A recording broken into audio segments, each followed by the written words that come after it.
12 juin 2009, Mahmoud Ahmadinejad est reconduit pour 4 ans à la présidence de la République islamique d'Iran. À cette nouvelle, manifestations et marches se succèdent pour dénoncer une élection manifestement frauduleuse.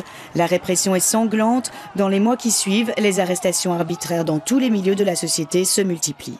Nasrin Sotoudeh, l'avocate des droits de l'homme et le réalisateur Jafar Panahi sont arrêtés et condamnés. C'est à eux que le Parlement européen rend hommage cette année en leur attribuant le prix Sakharov pour la liberté de penser.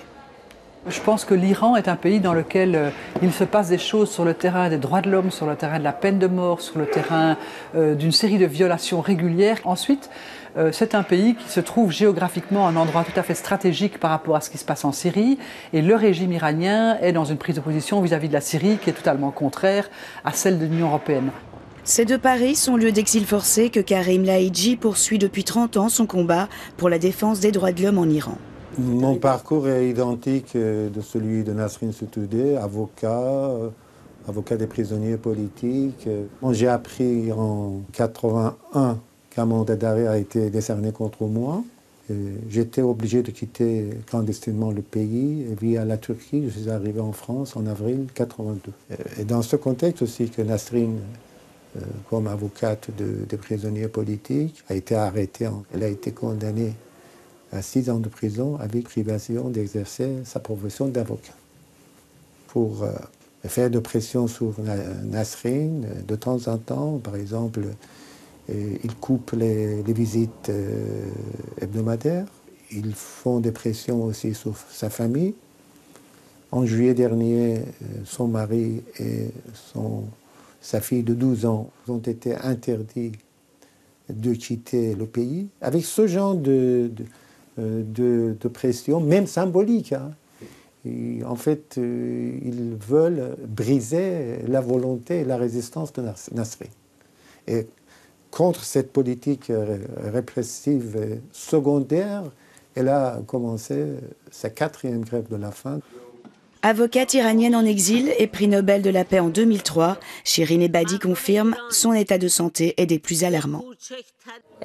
Nasrin Sotoudeh est en grève de la faim depuis plus de 40 jours. Sa situation est très critique et nous sommes très inquiets pour sa vie.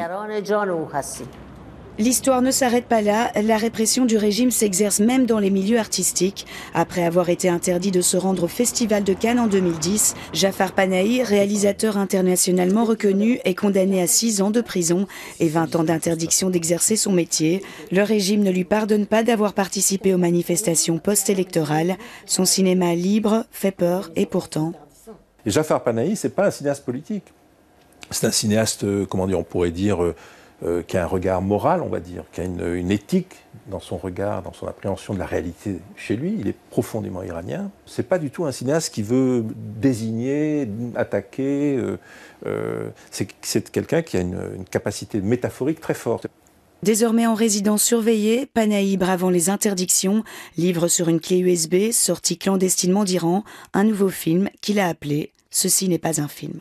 Et le Festival de Cannes a décidé de le montrer officiellement en 2011 à Cannes. Et ça a été effectivement un message très fort. C'est en même temps un autoportrait, si vous voulez, d'un cinéaste contraint, contrarié, empêché, censuré, sous la menace de l'emprisonnement. C'est l'histoire d'un réalisateur réduit à lire ses scripts et imaginer les lieux de tournage dans son salon.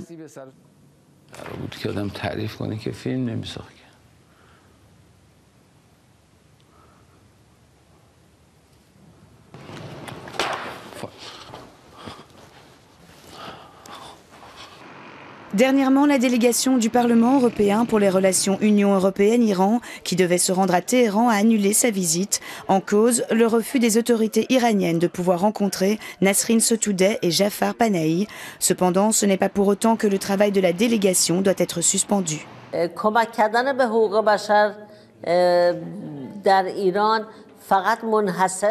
Il ne s'agit pas seulement d'aller en Iran pour améliorer les droits de l'homme.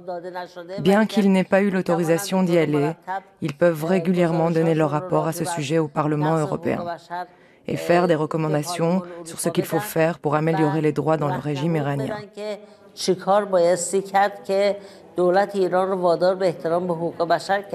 Cet avis est d'ailleurs partagé par Isabelle Durand. Je pense que la diplomatie parlementaire, via des délégations Union européenne-Iran par exemple, ou même dans d'autres régions du monde sensibles, c'est un instrument qu'on n'utilise pas assez. C'est là que justement ça a une valeur ajoutée supplémentaire pour peu que ces délégations envisagent bien qu'elle a une double mission, les autorités mais aussi les opposants, la société civile, les défenseurs des droits de l'homme.